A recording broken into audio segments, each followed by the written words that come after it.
Before we begin, please forgive me. It's been a while since I gave a formal evaluation, but I'll do my best. So good job, Hee-Jay. Congratulations on giving your first speech. Everyone come on, let's give it a round of applause. Now the objective of the first speech is to tell us about yourself and use a speech structure. He told us a great story about his past. Can you all agree it was a really good story about the scissors and all? Yeah, yes. and he told us a lot about his past with that. And now I'm going to talk about his structure. Okay, Hee-Jay used this structure called a phrase pyramid. So he started off with the introduction, right? And then he introduced, I look like this last time, you think I'm very, very good. And I like Pokemon cards, and I like, Professor Oak was my teacher last time, I remember that. And then he goes on to, his mom wasn't happy, and then he heard vulgarities and her making her even more angry, right? That was the starting the climb already.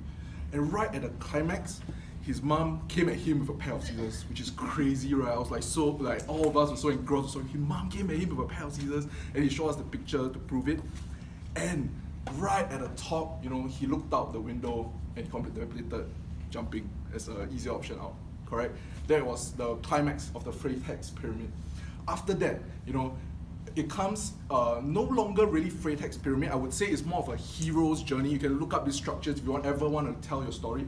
He starts praying, and all that kind of thing. And finally, his dad comes and it starts to resolve a little bit. His dad comes and say, "Hey, it's okay. You can come out now."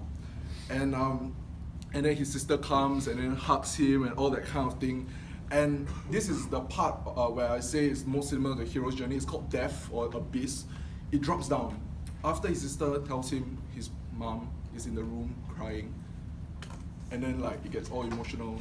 He realizes he's been an unfilial son. Yeah, and he's really low, and we can all feel it. I'm sure all of us we were all really quiet. I could feel the tension in the room. And then finally, it picks up back with resolution, with him trying to be a better son. So that was the structure of a story. It's a great structure. All of you should use this structure when you tell a story, or at least attempt once with a speech to use this structure in a story. The pyramid up, come down. Best is if you have a very emotional segment, go all the way down and then resolve upwards. Yeah? If you stop at any point of this, it will not be a great story. If you go all the way down, no resolution, also not a great story. Alright, there was a great structure. Now, Hee-Jay did a really good job, but there is some stuff he can do to push his speech to the next level. Now, what is that? First of all, the objective is to tell us about himself, right? Yeah, he told us about his past, but I feel that I don't really know Hee-Jay that well. I don't know anything about him, what kind of person he is, other than he was rebellious last time, and he's probably a filial son now, correct? And then, what Hee-Jay could also do to push his story is use vocal variety. So he did a good job. He made sound effects like bam, bam, bam, with the scissors and things like that. But when it's time to the climax, talk really fast. You go and oh, my mom came with me scissors. It was really scary. I looked out the window. I looked and I don't know whether to jump. Yeah, that kind of thing. Speed up. And then when it comes time for the lull, slow down. And I remember my sister told me that my mom was crying, and I didn't know what to do because I knew I'd been an unfilial son.